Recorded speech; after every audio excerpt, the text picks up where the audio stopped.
السلام علیکم ورحمۃ اللہ وبرکاتہ نحمدہ ونصلی علی رسولہ الکریم وعلی آلہ وصحبہ اجمعین ومن تبعہم بإحسان الی یوم الدین اما بعد السلام علیکم ورحمۃ اللہ وبرکاتہ۔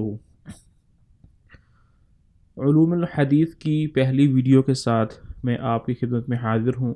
میرا نام محمد ثمار افضل ہے اور میں قرآن اور حدیث کے تخصص کا طالب علم ہوں۔ سوچا کیوں نہ کہ جس طرح میں نے پہلے اپنے چینل پر علوم القرآن کے متعلق کچھ ویڈیوز بنائی تھی، مکمل نہیں بنا پایا تھا، کچھ مصروفیت ایسی آ گئی تھی بنا نہیں پایا تھا، تو کیوں نہ حدیث کے متعلق بھی کچھ ویڈیوز بنائی جائیں کہ وہ لوگ طالب علم ہوں یا عوام الناس ہوں جو کہ حدیث کے بارے میں جاننا چاہتے ہیں، شروع سے لے کر آخر تک ان کے لیے ایسی ویڈیوز بنائی جائیں۔ تو آج کی یہ جو ویڈیو ہے علوم الحدیث کی سیریز کی پہلی ویڈیو ہے۔ اس میں ہم حدیث کو دیکھیں گے کہ حدیث کا لغت کے اندر مطلب کیا ہوتا ہے اور اصطلاح کے اندر مطلب کیا ہوتا ہے، اور باقی جتنے بھی اہل فن ہیں ان کے اندر حدیث کی کیا ڈیفینیشن ہے، سنت کی کیا ڈیفینیشن ہے، اور آپ صلی اللہ علیہ وسلم کی جو احادیث ہیں ان کو کتنی کیٹیگریز کے اندر ڈیوائڈ کر سکتے ہیں۔ تو آئیے اپنی ویڈیو کا آغاز کرتے ہیں۔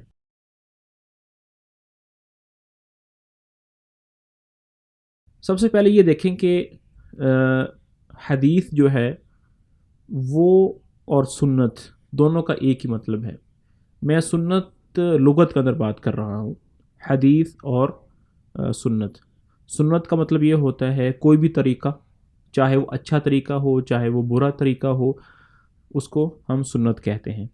اور لغت کے اعتبار سے جو سنت ہے اس کو بہت جگہ پر استعمال کیا گیا ہے، قرآن کے اندر بھی استعمال کیا گیا ہے اور احادیث مبارکہ کے اندر بھی استعمال کیا گیا ہے۔ مثال کے طور پر آپ صلی اللہ علیہ وسلم نے فرمایا علیکم بسنتی وسنت الخلفاء الراشدین المہدیین، کہ آپ لوگوں پر واجب ہے، لازم ہے میرا طریقہ اور میرے وہ خلفاء جو کہ ہدایت پر تھے ہوں گے ان کا راستہ۔ تو یہاں پر سنت کا جو مطلب ہے وہ طریقہ ہے، راستہ ہے، سیرت ہے۔ اسی طرح ایک اور حدیث میں آپ صلی اللہ علیہ وسلم نے فرمایا من سن فی الاسلام سنتا حسنتا، کہ جس نے اسلام کے اندر کسی اچھے طریقے کی بنیاد ڈالی، تو اسم کے اندر بھی طریقہ مراد ہے، تو یہ لغت کے اندر ہے۔ اصطلاح کے اندر حدیث اور سنت کا ایک ہی ترجمہ ہے، ایک ہی تعریف ہے، اور وہ یہ ہے ما اضیف الی النبی صلی اللہ علیہ وسلم من قول او فعل او تقریر او صفت خلقیت او خلقیت او سیرت، کہ آپ صلی اللہ علیہ وسلم کوئی بھی قول جو آپ صلی اللہ علیہ وسلم کا ہو، آپ صلی اللہ علیہ وسلم کا کوئی فعل ہو، آپ صلی اللہ علیہ وسلم کا کوئی اقرار ہو، کوئی جسمانی صفات ہو یا کوئی اخلاقی صفت ہو، یا آپ صلی اللہ علیہ وسلم کی سیرت کے مطابق کوئی واقعہ ہو، ان ساری چیزوں کو ہم حدیث کاؤنٹ کرتے ہیں، ان ساری چیزوں کو ہم حدیث کاؤنٹ کرتے ہیں۔ اور سنت کا اور حدیث کا یہی مطلب سیم، وہ سینونیمز ہیں، وہ مترادف ہیں علماء کے ہیں۔ تو جیسے میں نے تعریف کے اندر بتایا کہ آپ صلی اللہ علیہ وسلم کا کوئی قول ہو تو اس کو ہم الاحادیث القولیہ کہتے ہیں، قولی حدیث کہتے ہیں، کہ وہ احادیث جس میں آپ صلی اللہ علیہ وسلم کی فرمان ہوتے ہیں، آپ صلی اللہ علیہ وسلم نے کوئی بات ارشاد فرمائی ہوتی ہے، قول سینگز، مطلب اس میں آپ صلی اللہ علیہ وسلم کی بات ہوتی ہے۔ اور اس کی مثال جو ہے وہ صحیح البخاری کی سب سے پہلی حدیث ہے جو کہ حضرت عمر رضی اللہ تعالی عنہ نے روایت کی ہے، جس میں آپ صلی اللہ علیہ وسلم نے ارشاد فرمایا انما الاعمال بالنیات، کہ اعمال کا دار و مدار نیتوں پر ہے۔ تو یہ مثال ہے قولی حدیث کی جس میں آپ صلی اللہ علیہ وسلم نے کوئی بات ارشاد فرمائی ہوتی ہے۔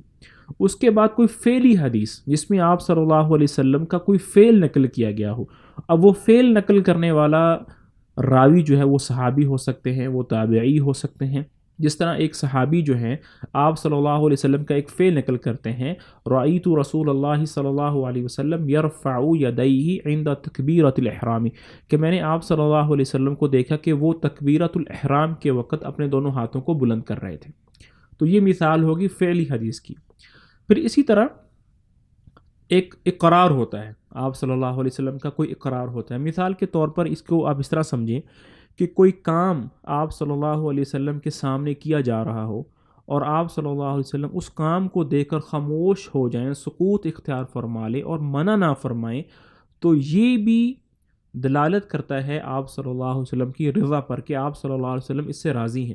کیونکہ نبی صلی اللہ علیہ وسلم جو ہیں وہ نبی ہیں، اور یہ ہو نہیں سکتا آپ کی ذات سے کہ آپ کے سامنے کوئی ایسا کام ہو رہا ہو جو شریعت کے خلاف ہو، جو اسلام کے خلاف ہوں، اور آپ صلی اللہ علیہ وسلم اس پر خاموش ہو جائیں. تو وہ اقرار کے مطلب میں آتا ہے. جیسا کہ حضرت خالد بن ولید رضی اللہ تعالیٰ عنہ کے بارے میں آتا ہے، وہ فرماتے ہیں اکلت الضب، کہ میں نے آپ صلی اللہ علیہ وسلم کے سامنے گو کھائی. گو جو کہ ضب کہتے ہیں جسے، اور یہ عام صحراؤں کے اندر پائی جاتی ہیں، ابھی بھی لوگ اس کا گوشت کھاتے ہیں. تو خالد بن ولید رضی اللہ تعالیٰ عنہ کہتے ہیں کہ میں نے آپ صلی اللہ علیہ وسلم کے سامنے گو جو تھی نا اس کے سفرے کے اوپر کھائی، تو آپ صلی اللہ علیہ وسلم نے مجھے منع نہیں فرمایا. تو یہ مثال ہو گئی آپ صلی اللہ علیہ وسلم کے اقرار پر. اب گو کھانا وہ حلال ہے، وہ حرام ہے، وہ مکروہ تحریمی ہے، تنزیہی ہے، یہ ایک فقہی مسئلہ ہے، اس کے اندر ہم نہیں پڑھ رہے. چوتھی کیٹیگری جو ہوتی ہے حدیث کی، وہ یہ ہوتی ہے کہ آپ صلی اللہ علیہ وسلم کی کوئی جسمانی صفت، کوئی ان کی خلقی صفت بیان کی جا رہی ہو. مثال کے طور پر آپ صلی اللہ علیہ وسلم کے بارے میں آتا ہے کثیر اللحیہ، کہ آپ صلی اللہ علیہ وسلم کی جو داڑھی مبارک تھی وہ کثیر تھی، وہ کثیف تھی. تو یہ بھی حدیث مانی جائے گی، کیونکہ آپ صلی اللہ علیہ وسلم کی ایک خلقی صفت کو بیان کیا جا رہا ہے. پانچویں کیٹیگری یہ ہو سکتی ہے کہ آپ صلی اللہ علیہ وسلم کی کوئی اخلاقی صفت بیان کی جا رہی ہے. جیسے کہ بعض احادیث میں آتا ہے کہ آپ صلی اللہ علیہ وسلم نے کے بارے میں ارشاد فرمایا صحابہ نے کہ کانا کریم شجاعن، کہ آپ صلی اللہ علیہ وسلم کریم تھے، شجاع تھے. تو اس میں ایک صحابی جو ہیں وہ نبی صلی اللہ علیہ وسلم کی ایک صفت بیان کر رہے ہیں، ایک خلق بیان کر رہے ہیں، تو اس کو بھی ہم حدیث مانیں گے. اور سب سے آخری کیٹیگری جو ہو سکتی ہے وہ یہ ہے کہ آپ صلی اللہ علیہ وسلم کی سیرت مبارکہ میں سے کوئی منظر کشی کی جائے. جیسے مثال کے طور پر اس میں آتا ہے کہ اصیبہ یوم احد، کہ آپ صلی اللہ علیہ وسلم کو چوٹ لگی غزوہ احد کے دن. تو یہ ایک آپ صلی اللہ علیہ وسلم کی سیرت سے لیا گیا ایک ٹکڑا ہے، تو اس کو بھی حدیث مانیں گے. تو یہ ساری کیٹیگریز ہیں، سب کو حدیث مانیں گے. تو آپ صلی اللہ علیہ وسلم کا کوئی قول ہو، کوئی فعل ہو، آپ صلی اللہ علیہ وسلم کا کوئی اقرار ہو، کوئی جسمانی صفت بیان کی جا رہی ہو یا اخلاقی صفت بیان کی جا رہی ہو، یا آپ صلی اللہ علیہ وسلم کی سیرت میں سے کوئی بات جو ہے وہ بیان کی جا رہی ہو، ان 6 چیزوں کو ہم حدیث کہیں گے. ان 6 چیزوں میں سے کوئی بھی چیز آ جائے گی تو اس کو ہم حدیث کہیں گے. اس کے بعد ہم یہ بات کرتے ہیں، دیکھیں اسلام کے اندر بہت سارے فن ہیں، بہت سارے علوم ہیں، جیسے اہل الحدیث ہیں، پھر فقہ ہے، پھر اصول الفقہ ہے، اور پھر عقیدہ ہے. یہ سب کے سارے فن ہیں. ان سارے جو علوم ہیں، ان کے علماء کے ہاں حدیث کی مختلف ڈیفینیشن ہوتی ہے.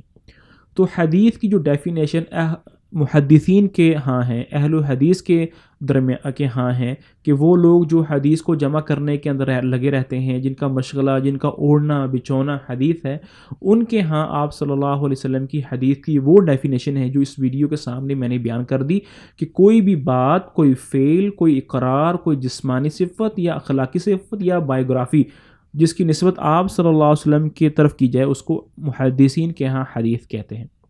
ٹھیک ہے.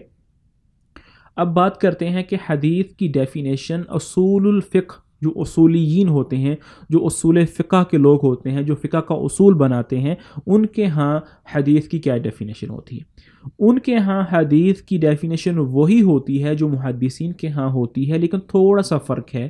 وہ کہتے ہیں، اصول فقہ والے یہ کہتے ہیں کہ حدیث وہ ہوتی ہے جس میں آپ صلی اللہ علیہ وسلم کا کوئی قول بیان کیا جائے، یا فعل بیان کیا جائے، یا اقرار بیان کیا جائے. تو 3 چیزوں کو وہ حدیث مانتے ہیں. محدثین جو ہے باقی 3 کو بھی مانتے ہیں، لیکن اصول فقہ والے صرف 3 چیزوں کو، قول، فعل اور اقرار کو مانتے ہیں. باقی 3 چیزوں کو وہ حدیث کی ڈیفینیشن میں نہیں لے کر آتے.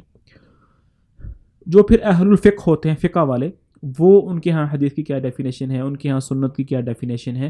ان کے ہاں سنت کی یہ ڈیفینیشن ہے ما یثاب فاعلہ ولا یعاقب تارکہ، کہ جس کا کرنے والے کو ثواب ملے گا، نہ کرنے والے کو گناہ نہیں ہوگا. یہ فقہ کے ہاں سنت کی تعریف ہے. اسی طرح جو علماء عقیدہ ہوتے ہیں، ان کے ہاں سنت کی کیا ڈیفینیشن ہے. ان کے ہاں سنت سے مراد اسلام ہے، اور ان سے مراد سنت وہ راستہ ہے جو کہ دین کا اور صحیح صحابہ کا راستہ ہے اس کو ہم سنت مانیں گے۔ مثال کے طور پر اگر ہم کوئی آدمی قرآن کے، نبی کے اور صحابہ کے راستے پر چل رہا ہو تو وہ کہتے ہیں کہ یہ سنت کے راستے پر چل رہا ہے، اہل السنتی والجماع ہے، اس سے وہ لوگ مراد ہیں۔ آج کی ویڈیو یہاں تک کی، اجازت چاہتے ہیں۔ السلام علیکم ورحمۃ اللہ وبرکاتہ۔